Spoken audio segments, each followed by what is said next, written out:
Bonjour à toutes et à tous, je vous remercie beaucoup d'être avec nous ce matin au rendez-vous de votre émission 100% marché financier. On continue dans TV Finance, dans le live de TV Finance, à vous accompagner en ce mercredi 23 mars 2022 pour décrypter et comprendre l'environnement de la bourse. Et pour ce faire, je suis en direct avec Daniel Cohen-Delara.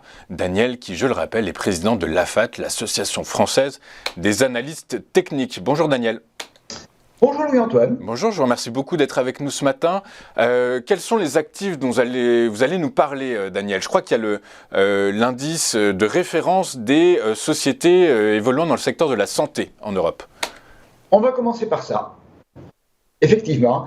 Donc là, vous avez un graphique qui est en journalier, alors que très souvent les graphiques de secteur, je les présente en hebdomadaire. Ce qu'on va surtout regarder, c'est ce qui s'est passé depuis le début de l'année, et puis le très beau rebond que l'on a pour le moment.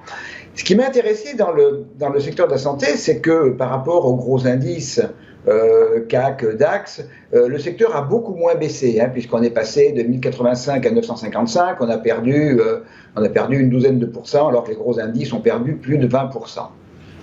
Et on a une configuration technique intéressante, à savoir que après le grand mouvement de descente sur le mois de janvier, on est resté sur février et sur la première quinzaine, presque la première vingtaine de mars, dans une structure de range entre 955 et 1015.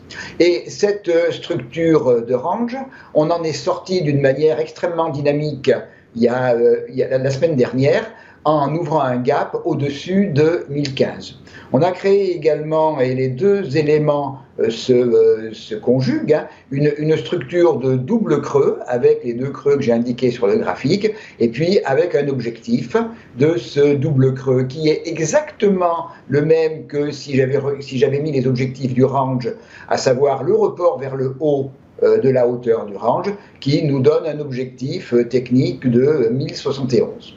Alors, pour y arriver, il faut déjà fermer le gap qui a été ouvert au mois de janvier, le gap baissier entre 1041 et 1048. On voit que l'on a un RSI qui est proche de 70, qui indique qu'il y a une bonne dynamique haussière, un bon momentum, ce que confirme la bande de Bollinger haute qui est extrêmement bien orientée vers le haut, avec des prix qui sont très proches d'une manière constante depuis plusieurs jours de cette bande de Bollinger haute.